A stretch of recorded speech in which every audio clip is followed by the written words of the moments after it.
चलिए बच्चों, हम लोग फोर्थ रियलिटी इंट्रोड्यूस कर रहे हैं। We'll be entering to the running machine analysis now. अब हम लोग उनको हैंडल करेंगे जिसमें कोई ना कोई रोटेटिंग या रेसिप्रोकेटिंग पार्ट होगा। रोटेटिंग तो बहुत कॉमन है, बट रेसिप्रोकेटिंग भी हो सकता है। आप 10 मशीन उठाओगे, 10 में से एक आपने मिल सकते हैं रेसिप्रोकेटिंग पार्ट। रोटेटिंग तो ऐसे हैं जो हर एक में मिलेंगे किसी ना किसी फॉर्म। और आपको मालूम है वाइब्रेशन कॉजिंग अनबैलेंस फोर्सेस दो ही जगह से आते हैं, इधर रोटेटिंग और रेसिप्रोकेटिंग पार्ट। तो माय डियर, हमारी खुद की इच्छा है कि एक बार मैं आपको वाइब्रेशन कॉजिंग अनबैलेंस फोर्सेस दोबारा दिखाऊं। हालांकि आप पढ़ चुके हो, बैलेंसिंग में पूरा आइडिया मैंने आपको दिया एक एक चीज का, लेकिन जस्ट उसको लिंक कर रहे हैं किस फील्ड से, वाइब्रेशन की, सो दैट वो फील्ड हमारी वाइब्रेशन की फील्ड से लिंक हो जाए। सो दैट जब हम उस फोर्सेस को बनाएं और सिस्टम की एनालिसिस चालू करें तो आप ये ना बोलें कि वो फोर्स हमने बना दिया। वो फोर्स ना हमने बनाया है ना आपने बनाया, वो सिस्टम के अंदर से आ रहा है। बिल्कुल रियल पिक्चर है। बस अभी तक हम लोगों ने इसलिए नहीं लिया था एनालिसिस में क्योंकि अभी तक हमारी रोटेटिंग या रेसिप्रोकेटिंग पार्ट्स नहीं थे। अब हम उन सिस्टम्स की बात करेंगे जिनमें वो पार्ट्स भी होंगे। क्लियर? तो एक 20 मिनट का डिस्कशन आपके लिए सिर्फ इसके लिए कि आप थोड़ा सा प्रैक्टिकल हो जाए। और जैसे ही आपको रियलिटी, भाई आपकी बॉडी है, आपकी बॉडी के अंदर एक फोर्स आ रहा है, हम उसका रियल रूप दिखा रहे हैं कहां से आ रहा है, सो दैट जब हम उसको पढ़ लेंगे तो हम उसको आगे यूज कर लेंगे। क्योंकि जब तक हम यूज करेंगे नहीं, एनालिसिस चालू नहीं होगी। एंड तो दूर की बात है, भाई आपकी बॉडी की एनालिसिस करनी है तो आपकी बॉडी की हर रियल पिक्चर हमारे पास होनी चाहिए कि आपकी बॉडी में कौन कौन सी प्रॉपर्टीज हैं, कौन क्या लग रहा है, कहाँ फोर्स आ रहा है, कहाँ नहीं आ रहा, सब मालूम होना चाहिए ना। किसी भी सिस्टम के एनालिसिस को स्टार्ट करने के पहले आपको कंप्लीट इनपुट तो नोन होना चाहिए। तो ये कोई आउटपुट नहीं तो इनपुट है, तो सिस्टम के अंदर से आ रहा है, कोई हम थोड़ा लगा रहे हैं।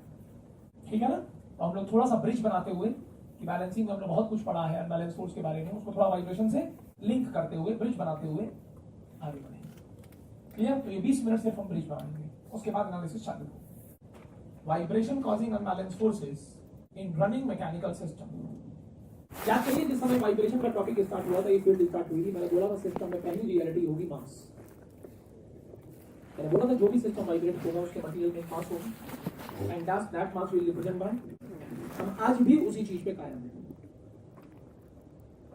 क्योंकि हमारी एनालिसिस उस मास पे होती है जो मास अंडर वाइब्रेशन है। अब हमने मास ऑफ मशीन लिखा था, शायद आपको याद होगा, क्योंकि एनालिसिस तो है, जो एनालिसिस होती है ना वो पूरे मास पे होती है, क्योंकि भाई वाइब्रेशन में पूरा मास है तो हम पूरे को देखेंगे। Analysis is done on complete mass which is under vibrations.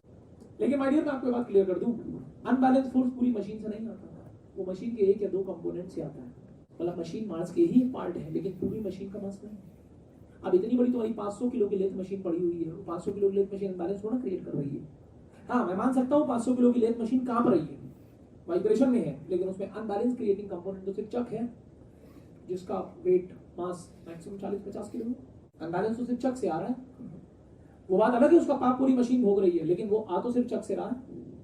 तो अनबैलेंस फोर्स पूरी मशीन के मास से नहीं आता, वो किसी उसके रोटेटिंग या रेसिप्रोकेटिंग पार्ट से आता है, जिसको हम एम रोटर और एम रेसिप्रोकेटिंग से रिप्रेजेंट करेंगे। क्योंकि देखो बेटा, अब आप कंफ्यूज हो जाओगे, अगर आप हर मास को एम लिखोगे ना तो आप ही कंफ्यूज हो जाओगे, ये एम कौन सा वाला है, ये एम कौन सा वाला है, ये बार बार आप हमसे पूछोगे सर ये वाला एम कौन सा रखें, सर ये वाला, क्योंकि आपने हर एक को एम लिखा है। इसलिए सिंपल से बिल्कुल परफेक्ट हो जाइए, एम हम टोटल मशीन के मास को रिप्रेजेंट करेंगे विच इज अंडर वाइब्रेशन। जब एनालिसिस स्टार्ट होगी तो वो पूरे एम पे होगी, लेकिन अनबैलेंस फोर्स की कैलकुलेशन पूरे एम से नहीं होगी। अनबैलेंस फोर्स की कैलकुलेशन सिर्फ उस मास से होगी जो मास अनबैलेंस क्रिएट कर रहा है, जो मशीन का एक या दो पार्ट है, जिसके लिए हम सिंबल एम नहीं एम रोटर पूरा लिखूंगा मैं, या एम रेसिप्रोकेटिंग। क्लियर हुआ? वाइब्रेशन कॉजिंग अनबैलेंस फोर्सेस मेरे लाल दो जगह से आते हैं। पहला, रोटेटिंग अनबैलेंस, मैं आपको दिखाता हूं कैसे। ये एक्सिस है, उस पर एक रोटर लगा होगा, इसका एक मास होगा, कितना? M rotor. यस, एम नहीं लिख रहा हूं, एम रोटर, जो कि एम का एक पार्ट है। कितना भी सुंदर बना लीजिए, इसका सेंटर ऑफ मास अपने ज्योमेट्रिक सेंटर पे नहीं होगा, कुछ ना कुछ इसेंट्रिक होगा, कुछ ना कुछ इसेंट्रिक। और जैसे ही रोटर ओमेगा की स्पीड पे घूमेगा, नो डाउट यहां से एक unbalance force M rotor into e into omega square का आएगा। सोचो, अगर मान लीजिए रोटर ये है, सेंटर ऑफ मास यहाँ है, क्या मैं कह सकता हूँ अनबैलेंस फोर्स यहाँ आएगा? अगर टाइम टी में ये रोटर थीटा घूमा, तो हम टाइम टी पे बात कर रहे हैं, तो ये फोर्स इधर होगा, इसके दो कंपोनेंट होंगे, कॉस थीटा है, साइन थीटा। तो at time t equal to t, unbalance force in a particular direction जो होगा, क्योंकि देखिए बेटा, वाइब्रेशन की एनालिसिस एक डायरेक्शन में होती है, क्योंकि इसके दो भाई हैं, एक में कॉस एक में साइन, आप कोई भी एक ले लो, हम तो एक डायरेक्शन एनालाइज करेंगे, साइन और कॉस का बिहेवियर 100% सेम है, जो रिजल्ट एक डायरेक्शन में आ गया वही दूसरे में भी वैलिड होगा, और वाइब्रेशन की जब भी एनालिसिस होती है वो एक पर्टिकुलर डायरेक्शन में होती है। हम एक डायरेक्शन में लिखेंगे, अब आपका माने आप साइन कंपोनेंट लिख दो या कुछ भी लिख दो, मुझे उससे कोई दर्द नहीं है, दोनों इंटर कन्वर्टेबल है। मैंने क्या बोला, जब बात पोजीशन की आएगी तो उनमें 90 का डिफरेंस होता है, नेचर में तो उनको 1% डिफरेंस नहीं है, सब कुछ सेम है। M rotor E into omega square sine theta लिख दो या कॉस थीटा। रोटर की स्पीड क्या है बच्चों, ओमेगा है ना, तो क्या आप मुझे बता सकते हैं टाइम टी में ये कितना घूमेगा थीटा? अगर रोटर की स्पीड ओमेगा है तो टाइम टी में ये थीटा कितना घूमा, ओमेगा टी, तो क्या मैं कह सकता हूँ थीटा की वैल्यू ओमेगा टी होगी, जिसको मैं शॉर्ट फॉर्म में लिख सकता हूँ F not sine omega T, जहां पर इसकी एफ नॉट क्या है, मैक्सिमम वैल्यू सामने दिख रही है यार। और अगर हम फोर्स को इस फॉर्म में रिप्रेजेंट कर रहे हैं तो आपको मालूम है वेव में टाइम के साथ जो चीज आती है वो क्या होती है, फ्रीक्वेंसी। इसका मतलब मुझे लिखना पड़ेगा, दुनिया कोई ताकत मुझे रोक नहीं सकती, ये जो ओमेगा है ये अनबैलेंस फोर्स फ्रीक्वेंसी, कुछ लोग इसको एक्साइटेशन फ्रीक्वेंसी का भी नाम देते हैं। Excitement means unbalance, unbalance force frequency और एक्साइटेशन फ्रीक्वेंसी इनमें कोई रिलेशन नहीं है, दोनों एक ही बात है, इसलिए कुछ लोग अनबैलेंस फोर्स को एक्साइटिंग फोर्सेस का भी नाम देते हैं। थोड़ा सा पीछे जाइए और देखिए, जिसको यहां पर आप फोर्स की फ्रीक्वेंसी बोल रहे हैं एक्चुअल में वो हमारी क्या थी, स्पीड थी। जिसको तुम यहाँ स्पीड लिख रहे थे वही टर्म तुम्हारा फोर्स की फ्रीक्वेंसी की जगह फिट हुआ है। अब चेक करो, हार्मोनिक वेव में टाइम के साथ वही टर्म आ गया बिना किसी ऑल्टरेशन के, ना कोई अंडर रूट लगा, ना कोई डिवाइड हुआ, ना कोई मल्टीप्लाई हुआ, सीधा वही टर्म आया है। इसका मतलब अनबैलेंस फोर्स की फ्रीक्वेंसी वही होती है मेरे लाल जो तुम्हारी गाड़ी की स्पीड थी। सिंपल, अनबैलेंस फोर्स की फ्रीक्वेंसी ओमेगा एन और ओमेगा डी नहीं है, ओमेगा है, फर्क है, ओमेगा एन और ओमेगा डी नहीं, ओमेगा आ रहा है वहां। और बच्चों ओमेगा वही है जो आपकी, यस ओमेगा वही है जो आपकी स्पीड है, तो इसका मतलब यही हुआ अनबैलेंस फोर्स की फ्रीक्वेंसी वही है जो आपकी गाड़ी की स्पीड है। क्यों लोग बोलते हैं सर जब अपनी गाड़ी को 50 से 100 की रफ्तार में लेके जाता हूं तो झंझनाहट ज्यादा फील होती, आपको लगता है आप स्पीड बढ़ा रहे हो, ठीक है, आपको गलत नहीं लग रहा, स्पीड बढ़ा रहे हो, लेकिन अनबैलेंस फोर्स की फ्रीक्वेंसी वही है जो आपकी स्पीड है, इनमें कोई रिलेशन है नहीं, दोनों सेम है। यहां तुमने स्पीड डबल करी, यहां बैलेंस फोर्स की फ्रीक्वेंसी डबल हो गई। फ्रीक्वेंसी होता क्या है, जो 1 सेकंड में 3 साइकिल कवर हो रही थी तुमने स्पीड डबल करी, अब वो 6 होनी कवर हो गई, तो ये फीलिंग थोड़ी कम थी, ये फीलिंग थोड़ी ज्यादा। तो इससे क्या सीख मिलती है, गाड़ी तमीज से चलाओ if you want to be comfortable. नहीं तो अननेसेसरी वाइब्रेशन ज्यादा होंगे और आपने हैंडल पकड़ा है, आपको भी वाइब्रेशन ज्यादा होंगे और वो कंपोनेंट सबसे क्लोजली जो है वो अफेक्ट होंगे। सबसे पहला इफेक्ट तो बोन पे आता है, और वो भी यहाँ वहां की बोन थोड़ी ना इफेक्ट होगी, ये होगी ये फिंगर्स की, क्योंकि स्टीयरिंग पकड़ा हुआ है, ये सारे जॉइंट्स वीक हो जाएंगे और यहाँ पर पेन आने शुरू हो जाएंगे एट अर्ली एजेस, जिसको हम लोग आर्थराइटिस कहते हैं। जो 50 साल की उम्र में आना है वो रिफ्लेक्ट हो जाएगा 30-35। जो बदतमीजी से गाड़ी चलाते हैं, क्योंकि बाइक में इतना अच्छा एब्जॉर्प्शन तो है नहीं, इतने अच्छे सिस्टम भी नहीं लगे कि वो आपके वाइब्रेशन को एब्जॉर्ब कर रहे हैं और आप तक आपको बचा ले। कार्स में तो है, वो भी छोटी लाइट एंड कार्स में नहीं है, टॉप एंड कार्स में है, उसके लिए आपको खर्च करना पड़ेगा 2-2, 2.5-3 करोड़, उसमें तो आपको फील भी नहीं होगा वाइब्रेशन, उसमें तो ये फील नहीं होता गाड़ी स्टार्ट है कि बंद है, चलती है तो पता लगता है कि स्टार्ट थी, उतना कर नहीं पाएंगे हम। जब आप ओवर स्पीड पे गाड़ी को ड्राइव करते हैं तो हर तरफ से नुकसान होता है। तो अगर अनबैलेंस फोर्स की इंफॉर्मेशन वो रोटेटिंग मास के फॉर्म में देता है तो वो आपको 3 डेटा देगा। पहला मास ऑफ रोटर बताएगा, मशीन का मास नहीं बेटा, मशीन का मास तो देगा ही देगा, साथ में मास ऑफ रोटर देगा, उसकी सेंट्रिसिटी देगा और स्पीड देगा। इससे हम लोग उसकी मैक्सिमम वैल्यू निकाल लेंगे, किसकी, अनबैलेंस फोर्स की, और उसकी फ्रीक्वेंसी निकाल लेंगे। फ्रीक्वेंसी तो वही है जो उसकी, वो तो स्पीड ही हो जाएगी डायरेक्टली, बस रेडियन पर सेकंड में कन्वर्ट कर लेना अगर आरपीएम में दिया हो। दूसरा, और ये जो मैं आपको डेटा दिखा रहा हूं बच्चों, ये किस समय दिखा रहा हूं, T = T पे। आपको याद है हमारी एनालिसिस T = T पे होती है। ससुरों मैं दिखा ही हो रहा हूं जहां एनालिसिस करनी है, इसलिए जो दिखा रहा हूं मैं वैसे ही यूज कर लूंगा आगे। किसी को दर्द नहीं होना चाहिए, आपने सर एकदम से कैसे लगा दिया, मैंने नहीं लगा दिया, मशीन के अंदर से आ रहा है, देख ले पहले ये मशीन के अंदर से आ रहा है, पहले रियलिटी से बिल्कुल अवगत हो जाइए, उसके बाद मैं यही उठाऊंगा और सिस्टम की एनालिसिस चालू करूंगा।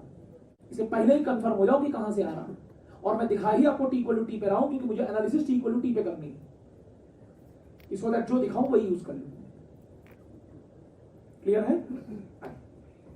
दूसरा अनबैलेंस होता है reciprocating unbalance, mass of reciprocating parts, लेकिन यहाँ इसेंट्रिसिटी नहीं आती, क्रैंक रेडियस आती है, आपको शायद याद होगा, ओमेगा स्क्वायर इनटू, कॉस और साइन तो कुछ भी लिखो यार, क्या फर्क नहीं पड़ता। साइन कॉस इंटर कन्वर्टेबल है, उसमें कोई फर्क नहीं पड़ता। 90 डिग्री सिर्फ पोजीशन का डिफरेंस है, वो तो हमारे रेफरेंस है। और एक बार दोबारा आप चेक कर लो, अगर हमारे क्रैंक की स्पीड ओमेगा है तो टाइम टी में ये कितना घूमेगा, इसको भी लिख सकता हूं मैं थीटा ओमेगा टी, जो कि एक तरह से एफ नॉट, ये भी लिख सकता हूं। यहां पर भी एफ नॉट इसकी क्या है, मैक्सिमम वैल्यू, और ओमेगा क्या है, फोर्स फ्रीक्वेंसी, जो कि एक तरह से हमारी यहां बिल्कुल होती है स्पीड, क्रैंक की स्पीड है। बिल्कुल गांठ मान लो इस बात को मेरे लाल, अनबैलेंस फोर्स की फ्रीक्वेंसी वही होती है जो आपके व्हीकल की स्पीड होती है। इसलिए बोलते हैं माय हाई स्पीड पे काम नहीं करना चाहिए। जो कंपोनेंट आपके बॉडी के दूर दूर है ना मैडम, वो तो बच जाएंगे। आप बोलो ब्रेन पे इफेक्ट आएगा, नहीं आएगा, क्योंकि आपकी बॉडी में काफी आइसोलेशन है। लेकिन जो क्लोज कंपोनेंट है, जैसे हैंड्स, ये फिंगर के जॉइंट्स, ये वीक होने शुरू होंगे, फिर अर्ली एज में यूं चालू हो जाएगा। हम लोग क्या कर सकते हैं, कम से कम गाड़ी तमीज से चलाएं, जो कर सकते हैं वो तो करें, बाकी मजबूरी तो ना मानना कुछ किया नहीं कर सकता। यहां पर भी अगर वो अनबैलेंस फोर्स रेसिप्रोकेशन के फॉर्म में देता है तो 3 डेटा देगा आपको।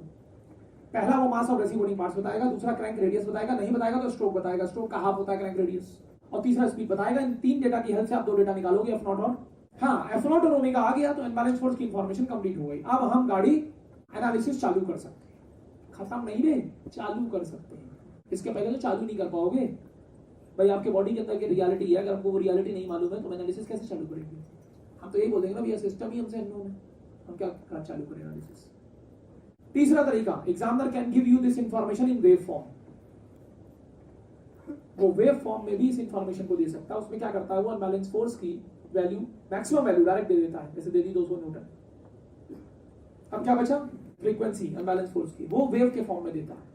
उसमें क्या करेगा, वो वेव की स्पीड देगा 20 मीटर पर सेकंड फॉर एग्जांपल, और 2 क्रेस्ट या 2 ट्रफ के बीच की डिस्टेंस, जिसको हम वेवलेंथ बोलते हैं, वो दे देगा 5 मीटर्स। अब बच्चे धक्का-धक लगाएंगे वेव इक्वेशन, तो 20 is equal to f into lambda, तो एफ आ जाएगा यहाँ 4 हर्ट्ज, और नो डाउट ये अनबैलेंस फोर्स फ्रीक्वेंसी होगी। सोचो, दिमाग लगाओ मेरे लाल, दिमाग लगाओ, ये डेटा तुमने किससे निकाला है, स्पीड से, और अनबैलेंस फोर्स की फ्रीक्वेंसी वही होती है जो आपकी स्पीड होती है। तो ये अनबैलेंस फोर्स की फ्रीक्वेंसी यही है ओमेगा, बस फर्क कितना है, ये लीनियर फॉर्म में है। इसको एंगुलर में कन्वर्ट करोगे, 2 पाई से मल्टीप्लाई करोगे, सीधा ओमेगा मिलेगा। ओमेगा एन या ओमेगा डी नहीं मिलेगा, ओमेगा मिलेगा। हवा लग रही है क्या बोल रहा हूं, 2 पाई है, that is 2 pi into 4 which is 8 pi radian पर सेकंड। ये एग्जामिनर का तीसरा अंदाज है। चौथा और बेहतरीन अंदाज, डायरेक्ट फॉर्म। इस तरह के फॉर्म एग्जामिनर कभी यूज नहीं करते मेरे लाल। एग्जामिनर इस तरीके से इंफॉर्मेशन आपको तब देता है जब वो आपको जन्मों से चाहता है, उसको बोलते हैं डेड एंडेड लव, मर बेटे। तो फिर वो चाहता है कि हम परेशान ना करें, खुद ही सब कुछ दे देता है। कहता है अनबैलेंस फोर्स जो आ रहा है इस फॉर्म में ले ले 200 साइन लिखेगा या कॉस कुछ भी लिख दे रहे, 5 पूरा लिख देता है। तो ये क्या हो गया, अब इतना तो तुम लिख सकते हो। किसी भी मशीन में अनबैलेंस फोर्स वाइब्रेशन कॉजिंग कितनी जगह से आते हैं मैडम, 2 जगह से। बिल्कुल इस बात को मान के चलो, या तो रोटेटिंग मास या यहीं से आते हैं, बाकी तीसरा कोई जगह ही नहीं है। लेकिन इस इंफॉर्मेशन को प्रोवाइड करने के कितने तरीके हैं, 4। या तो वो रोटेटिंग मासेस का डेटा देते, या रेसिप्रोकेटिंग का डेटा देते, या वेव फॉर्म में डेटा देते, या डायरेक्ट फॉर्म में। आ 2 ही जगह से नहीं है, लेकिन इंफॉर्मेशन देने के 4 तरीके। अब इन 4 तरीकों में एग्जामिनर कौन सा तरीका अपनाएगा वो प्रॉब्लम डिसाइड करेगा। उसका मान हमको तो एफ नॉट और ओमेगा चाहिए, तुम किसी भी तरह से दे दो यार। जब तक हमें अनबैलेंस फोर्स की इंफॉर्मेशन कंप्लीट नहीं होगी, हम एनालिसिस चालू भी नहीं कर पाएंगे, एंड तो दूर की बात है। अब हमारा गेम चालू होगा और हमारे सिस्टम का नाम है फोर्स डैम्प्ड बाय डैम्प्ड। तो था ही मशीन की बात हुई ना, तो सीधा मशीन में तो अनबैलेंस फोर्स आना ही आना है, कोई ना कोई पार्ट होगा ही होगा, रोटेटिंग या रेसिप्रोकेटिंग। अब हमारी एनालिसिस चालू होगी, और जो चौथी रियलिटी थी वो भी इंट्रोड्यूस। क्लियर हो गया आपको? ये सारी चीजें मैं आपको बैलेंसिंग में पढ़ा चुका हूं, लेकिन आज हम बैलेंसिंग को इससे लिंक कर रहे हैं। इसको एक बार दोबारा देख लो। अब हम एनालिसिस चालू करेंगे, और ध्यान रखना, जब हम एनालिसिस चालू करेंगे तो वो इन मासेस पे नहीं होगी, वो कंप्लीट मशीन मास पे होगी। क्योंकि सरदार जी भले ही अनबैलेंस फोर्स इनसे आ रहा हो, लेकिन पाप इसका पूरी मशीन भोग रही है, काम तो सबसे पूरी रही है। समझ गए? ये रेसिप्रोकेटिंग और रोटेटिंग मास का काम सिर्फ अनबैलेंस फोर्स की कैलकुलेशन करने तक है। उसके बाद इनका कोई काम नहीं है। उसके बाद तो पूरी मशीन एनालाइज होगी जिसपे वाइब्रेशन है।